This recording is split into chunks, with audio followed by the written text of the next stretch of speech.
ಕೆಂಡ ಸಂಪಿಗೆ ನಮ್ಮ ಕೆಂಡ ಸಂಪಿಗೆ. ಏನಿದು ಶಂಕರ್, ಒಂದೇ ಸಾರಿ ನಮ್ಮ ಉಸಿರೇ ನಿಲ್ಲಿಸ್ಬಿಟ್ಟಿದ್ರಲ್ಲ, ಇದೆಲ್ಲ ಹೇಗಾಯ್ತು? ಎಲ್ಲ ವಿರೋಧ ಪಕ್ಷದವ್ರ ಕೆಲಸ ಸರ್. ಯಾರನ್ನೋ ಗುರಿಯಾಗಿ ಇಟ್ಕೊಂಡಿದ್ರು, ಮಿಸ್ ಆಗಿ ನನಗೆ ಬಿತ್ತು ಸರ್. ಒಟ್ಟಿನಲ್ಲಿ ನಾವೆಲ್ಲ ತುಂಬ ಹೆದರ್ಕೊಂಡ್ಬಿಟ್ಟಿದ್ವಿ. ನೀವು ನಮ್ಮ ಪಕ್ಷದ ಶಕ್ತಿ, ನಿಮಗೆ ಏನಾದರೂ ಆಗಿದ್ರೆ ಏನ್ರಿ ಗತಿ? ರಾಜಕೀಯ ಅಂದಮೇಲೆ ಇದೆಲ್ಲ ಸಹಜ ಅಲ್ವಾ ಸರ್? ನಿಮಗೆ ಗೊತ್ತಿಲ್ದರ್ದೇನಿದೆ? ತೀರ್ಥ, ಯಾಕಪ್ಪ ಇಷ್ಟೊಂದು ಡಲ್ ಆಗಿದೆಯಾ? ಧೈರ್ಯವಾಗಿರ್ಬೇಕಾದ್ದು ನೀನೇ ಹೀಗೆ ಮಾಡ್ಕೊಂಡ್ರೆ ಹೇಗೆ? ಈಗ ನಿನ್ನ ಗುರುಗೆ ಏನೂ ಆಗಲ್ಲ, ಧೈರ್ಯವಾಗಿ.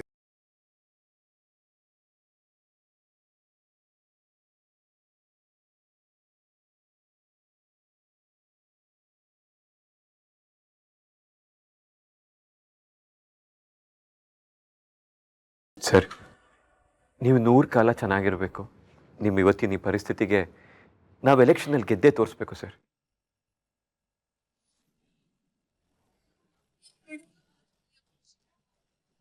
ಸಾಹೇಬ್ರ, ಟಿವಿ ನೋಡ್ರಿ. ಸ್ವಲ್ಪ ವಾಲ್ಯೂಮ್ ಜಾಸ್ತಿ ಮಾಡಿ.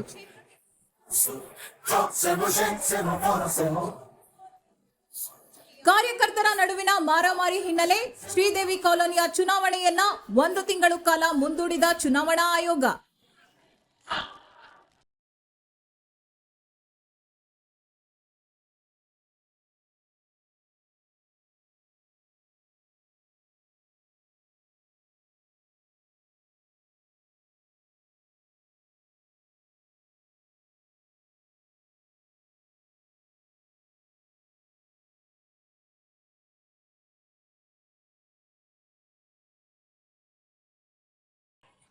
ಸರ್, ಏನಾಗಬಾರ್ದು ಅಂತ ಅನ್ಕೊಂಡಿದ್ನೋ ಅದೇ ಆಗೋಯ್ತಲ್ಲ ಸರ್.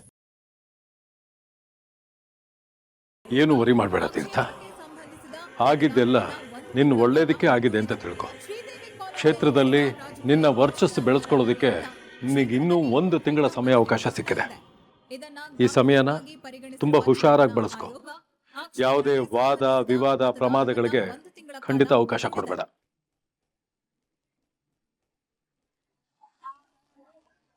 ದೇವ್ರೆ, ಇನ್ನೊಂದು ವಾರದಲ್ಲಿ ಎಲೆಕ್ಷನ್ ಮುಗಿದು ಹೋಗುತ್ತೆ.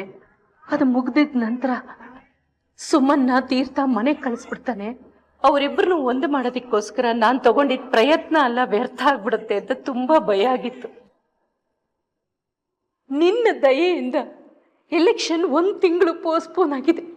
ಇಷ್ಟು ಸಮಯ ಸಾಕು ದೇವ್ರೆ, ಅವರಿಬ್ಬರು ಒಬ್ಬರನ್ನೊಬ್ರು ಅರ್ಥ ಮಾಡ್ಕೊಳ್ಳೋದಿಕ್ಕೆ.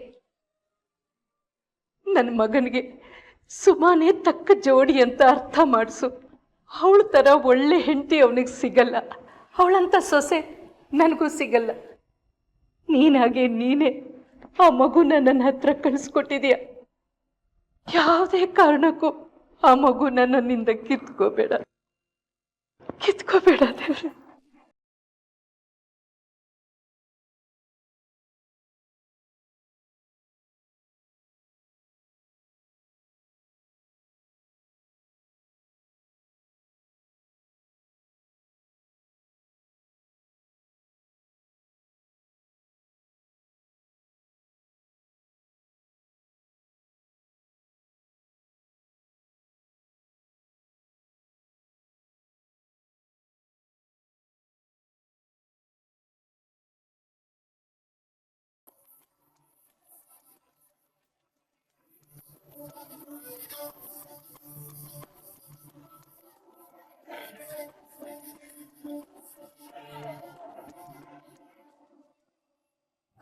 ಹಲೋ ಸುಮಾ, ಎಲ್ಲಿದೀಯಮ್ಮ?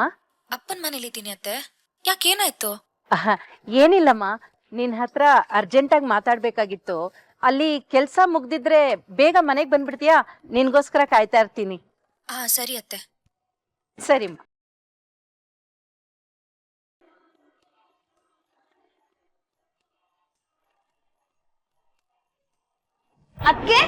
ಅದ್ಕೆ ನ್ಯೂಸ್ ನೋಡ್. ಓ ನೀವು ಅದನ್ನೇ ನೋಡ್ತಿದ್ದೀರಾ? What is this? ಅದಕ್ಕೆ ಎಲೆಕ್ಷನ್ ಇನ್ನು 1 ತಿಂಗಳು ಮುಂದಕ್ಕೆ ಹೋಯ್ತಾ? ಅಣ್ಣ ಏನೋ ಇವಳನ್ನ 10 ದಿನದಲ್ಲಿ ಮನೆಯಿಂದ ಆಚೆ ಕಳಿಸ್ತಾನೆ ಅನ್ಕೊಂಡ್ರೆ ಈಗ ನೋಡಿದ್ರೆ ಇನ್ನು 1 ತಿಂಗಳು ಅವಳು ಟಾರ್ಚರ್ ತಡ್ಕೋಬೇಕಾ? ಅವಳನ್ನ 10 ದಿನಾನೇ ಸಹಿಸ್ಕೊಳಕ್ ಆಗಿಲ್ಲ, ಇನ್ನು 1 ತಿಂಗಳ ಚಾನ್ಸೇ ಇಲ್ಲ ಅದಕ್ಕೆ. This is not happening. Election ಮುಗಿಲಿ, ರಿಸಲ್ಟ್ ಬರ್ಲಿ ಅಂತ ನಾವ್ ಕಾಯ್ಕೊಂಡು ಕೂತ್ಕೊಂಡ್ರೆ ಅವಳು ಈ ಮನೇಲಿ ಉಳ್ಕೋತಾಳ ಅಷ್ಟೇ. ಮೊದ್ಲು ತೀರ್ಥ ಬರ್ಲಿ, ಅವನ ಹತ್ರ ಈ ವಿಷಯನ ಮಾತಾಡ್ಲೇಬೇಕು. ಅದಕ್ಕೆ ನಾವ್ ಹೇಳಿದ ತಕ್ಷಣ ಅವ್ನು ಒಪ್ಕೊಂಡ್ಬಿಡ್ತಾನ? ಜಾನ್ವಿ ಬರ್ತಾರೆ ದಿನಾನೇ ಹೇಳಿದ್ನಲ್ಲ ಅವಳನ್ನ ಮನೆಯಿಂದ ಹೊರಗೆ ಹಾಕೋ ವಿಚಾರದಲ್ಲಿ ನೀವ್ ತಲೆ ಹಾಕ್ಬೇಡಿ ಅಂತ. ಅವ್ನು ಹೇಳಿದಕ್ಕೆಲ್ಲ ನಾವು ಹೂ ಅನ್ನೋದಕ್ ಆಗೋದಿಲ್ಲ ಸುಭಾಷ್. ಇದು ನಮ್ ಸರ್ವೈವಲ್ ಪ್ರಶ್ನೆ. ಬಂದ್ಯಾ Teertha? I need to talk to you. ಹೇಳಿ ಅದಕ್ಕೆ, ಏನಾರು ಆಗ್ಬೇಕಾಗಿತ್ತ? ಏನೂ ಆಗ್ಬೇಕಾಗಿಲ್ಲ, ನೆಮ್ಮದಿ ಬೇಕು. ಈ ಮನೇಲಿ ನೆಮ್ಮದಿ ಅನ್ನೋದೇ ಹೊರಟೋಗಿದೆ. ಅದನ್ನ ವಾಪಸ್ ತರೋದಕ್ಕಾಗೋದು ನಿನ್ನೊಬ್ಬನಿಂದ ಮಾತ್ರ. ವಾಪಸ್ ತಂದ್ಕೊಡ್ತೀಯಾ? ನೀವೇನದ್ಗೆ ಕೊಡ್ಲೇಬೇಕು, ಬೇರೆ ದಾರಿನೇ ಇಲ್ಲ.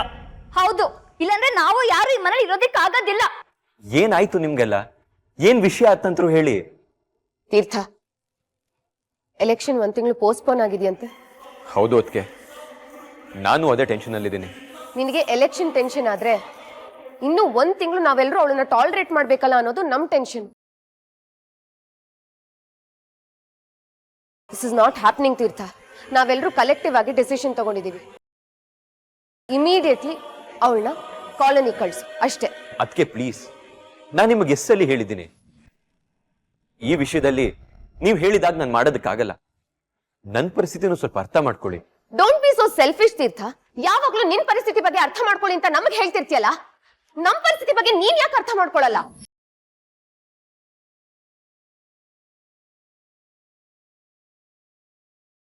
ಏನ್ ಪರಿಸ್ಥಿತಿ ಅದಕ್ಕೆ?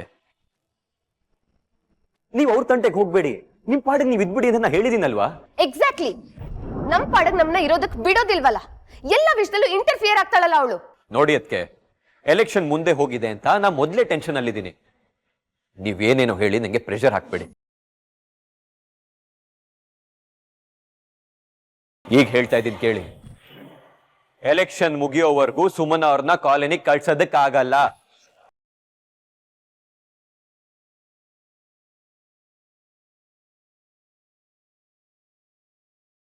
That's final.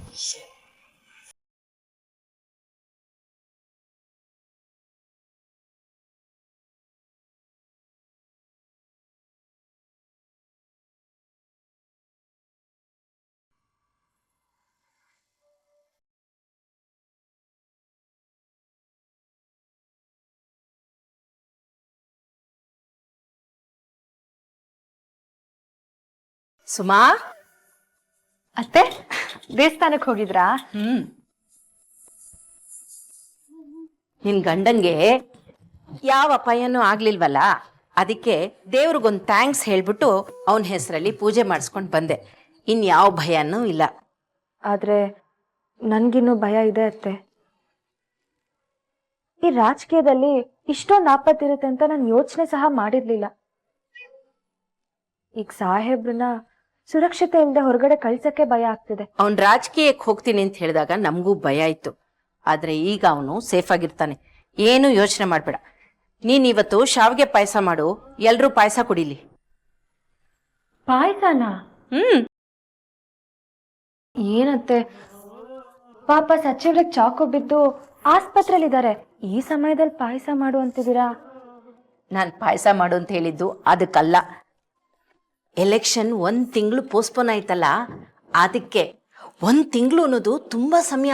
ಆ ಟೈಮಲ್ಲಿ ಎಷ್ಟು ಒಳ್ಳೆ ಕೆಲಸ ಮಾಡ್ಬೋದು ಗೊತ್ತಾ?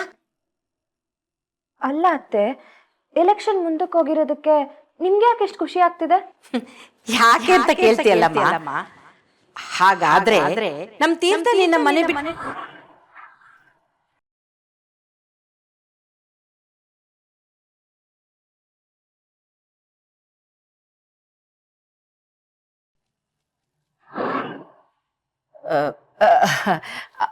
ಅದು ಎಲೆಕ್ಷನ್ ಮುಂದೆ ಹೋಗಿದ್ದಕ್ಕೆ ತೀರ್ಥ ನಿನ್ನ ಮನೆ ಬಿಟ್ಟು ಹೊರಗಡೆ ಎಲ್ಲ ಕರ್ಕೊಂಡು ಹೋಗ್ತಾನೆ. ನಿನ್ ಜೊತೆ ಜಾಸ್ತಿ ಟೈಮ್ ಸ್ಪೆಂಡ್ ಮಾಡ್ತಾನೆ. ನೀವಿಬ್ರು ಒಬ್ರನ್ನೊಬ್ರು ಚೆನ್ನಾಗಿ ಅರ್ಥ ಮಾಡ್ಕೋಬಹುದು, ಪ್ರೀತಿ ಹುಟ್ಟತ್ತೆ, ಆಮೇಲೆ ಸಂಸಾರ ಬೆಳೆಯತ್ತೆ. ಅದಕ್ಕೆ ಹೇಳ್ದೆ. ಹೋಗಿ ಅತ್ತೆ. ಅಯ್ಯೋ ನಾಚಿಕೆ ನೋಡು. ತೀರ್ಥನೆ ಬಂದ. ಎಲ್ಲಿಗೆ ಹೋಗ್ತಿದ್ಯಾ? ನಿಂತ್ಕೋ. ನೋಡ್ದ್ಯಾ ನಿನ್ ಹೆಂಡತಿ ಎಷ್ಟು ನಾಚ್ಕೋತಿದ್ದಾಳೆ ಅಂತ? ಸರಿ ಸರಿ ತಗೋ ಪ್ರಸಾದ. ಇದ್ಯಾವ ಖುಷಿಗೆ? ಯಾವ ಖುಷಿಗ? ನಿನ್ಗೇನು ಆಗ್ಲಿಲ್ವಲ್ಲ ಆ ಖುಷಿಗೆ. ಅದು ಅಲ್ದೆ 1 ತಿಂಗಳು ಎಲೆಕ್ಷನ್ ಮುಂದಕ್ಕೆ ಹೋಯ್ತಲ್ಲ ಆ ಖುಷಿಗೆ. ಸಾಹೇಬ್ರೆ, ಸಚಿವ್ರು ಹೇಗಿದ್ದಾರೆ? ಪ್ರಾಣಕ್ಕೇನು ಅಪಾಯ ಇಲ್ಲ ತಾನೆ? ಹುಷಾರಾಗಿದ್ದಾರೆ, ಪ್ರಾಣಕ್ಕೇನು ತೊಂದರೆ ಇಲ್ಲ. ಪ್ರಜ್ಞೆ ಬಂದಿತ್ತು, ನಾವೆಲ್ಲರೂ ಮಾತಾಡಿದ್ವಿ, ಏನ್ ತೊಂದರೆ ಇಲ್ಲ. ನೋಡಿದ್ಯಾ, ಆಗದೆಲ್ಲ ಒಳ್ಳೇದಕ್ಕೇನೆ. ಈಗ ಹೇಗಿದ್ರು ನಿನ್ ಎಲೆಕ್ಷನ್ 1 ತಿಂಗಳಿಗೆ ಪೋಸ್ಟ್ಪೋನ್ ಆಗಿದೆ. ನಿನಗೂ ಈಗ ಟೆನ್ಷನ್ ಕಡಿಮೆ ಆಗಿದೆ. ಈಗ್ಲಾದ್ರೂ ನಿಮ್ಮಿಬ್ರು ಮುಂದಿನ ಶಾಸ್ತ್ರ ಮಾಡ್ಬೋದು. ಏನಮ್ಮ ಮಾತೆತ್ತಿದ್ರೆ ಬರೀ ಶಾಸ್ತ್ರ ಶಾಸ್ತ್ರ ಅಂತ ಹೇಳ್ತೀಯಲ್ಲ? ಹೌದು ಕಣೋ, ಯಾವ್ಯಾವ ಟೈಮಲ್ಲಿ ಆಗ್ಬೇಕೋ ಆ ಟೈಮಲ್ಲಿ ಆಗ್ಲೇಬೇಕು. ನಾನು ಎಲ್ಲ ಅರೇಂಜ್ಮೆಂಟ್ಸು ಇವತ್ ಮಾಡ್ತೀನಿ. ಅಲ್ಲಮ್ಮ, ಅಲ್ಲನೂ ಇಲ್ಲ ಬೆಲ್ಲನೂ ಇಲ್ಲ. ದೊಡ್ಡೋರ್ ಹೇಳೋ ಮಾತನ್ನು ಕೇಳು. ಹೋದ್ ಸರಿ ಎಲ್ಲ ಅರೇಂಜ್ಮೆಂಟ್ಸು ಮಾಡಿದ್ದೆ, ಆದ್ರೆ ಆ ನಿತ್ಯಗೆ ಆಕ್ಸಿಡೆಂಟ್ ಆಗಿದ್ರಿಂದ ಎಲ್ಲ ಶಾಸ್ತ್ರನೂ ಹಾಳಾಗೋಯ್ತು. ಈ ಸತಿ ಆ ರೀತಿ ಆಗೋಕ್ ನಾನ್ ಬಿಡಲ್ಲ.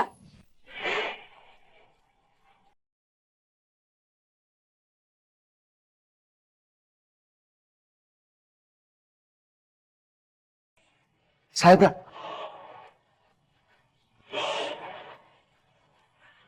ಬಂದೇ ಇರು.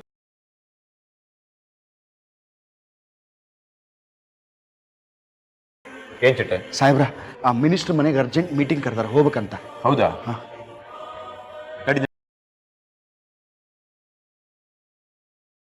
ಸಾಹೇಬ್ರೆ, ಇದರಿಂದ ನಮ್ಗೆ ಕೆಟ್ಟ ಹೆಸರು.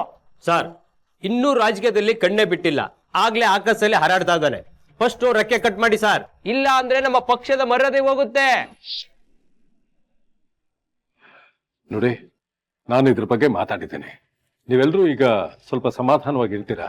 ಏನಯ್ಯ, ನೀನ್ ದೊಡ್ಡ ಹೋರಾಟಗಾರ ಅನ್ಕೊಂಡಿದ್ಯಾ? ನಿನ್ನ ಹೋರಾಟಗಳನ್ನ ನೋಡ್ಕೊಂಡೇ ಬಂದಿದ್ದೀವಿ. ಆಗ್ಲೇ ಒಬ್ಬನ ಸುಟ್ಟಾಕ್ಬಿಟ್ಟ, ಈಗ ಮಿನಿಸ್ಟರ್ ಜೀವಕ್ಕೆ ಕುತ್ತು ತಂದಿದ್ದಾನೆ. ಸರ್, ನನ್ ಮಾತು ಕೇಳಿ ಸರ್. ಏನಯ್ಯ ಕೇಳೋದು? ಸಾಮೂಹಿಕ ಮದುವೆ ಮಾಡ್ತೀನಿ ಅಂತ ಹೇಳ್ಬಿಟ್ಟು ಪಕ್ಷದ ಕಾರ್ಯಕ್ರಮ ಮಾಡಿಬಿಟ್ಟೆ. ನಿನ್ನ ಬಗ್ಗೆ ಜನಗಳಾಡೋ ಮಾತುಗಳನ್ನು ಕೇಳ್ಬಿಟ್ಟು ನಾವು ತಲೆ ತಗ್ಸಂಗಾಗಿದೆ. ಏನೋ ಅವ್ರನ್ನ ಮದುವೆ ಆಗಿದ್ದಕ್ಕೆ ನಮ್ಮ ಪಕ್ಷದ ಮರ್ಯಾದೆ ಉಳಿತು. ಏನ್ ಸರ್ ಇವರು ತುಂಬಾ ಪರ್ಸನಲ್ ವಿಷಯ ಮಾತಾಡ್ತಾ ಇದ್ದಾರೆ. ನೀನು ನಿನ್ನ ಪರ್ಸನಲ್ ವಿಷಯನ ಪಕ್ಷದ ವಿಷಯ ಮಾಡಿಲ್ವಾ? ಅದಕ್ಕೆ ನಾವು ಮಾತಾಡ್ತಿರೋದು. ಸಾಹೇಬ್ರೆ, ಶಂಕರಣ್ಣನಿಗಾಗಿರೋದು ಅಕ್ಷಮ್ಯ ಅಪರಾಧ. ಅದನ್ನ ಕ್ಷಮಿಸೋಕ್ ಆಗೋದೇ ಇಲ್ಲ. ಇವನಿಗೆ ಕೊಟ್ಟಿರೋ ಟಿಕೆಟ್ನ ರದ್ದು ಮಾಡಿ.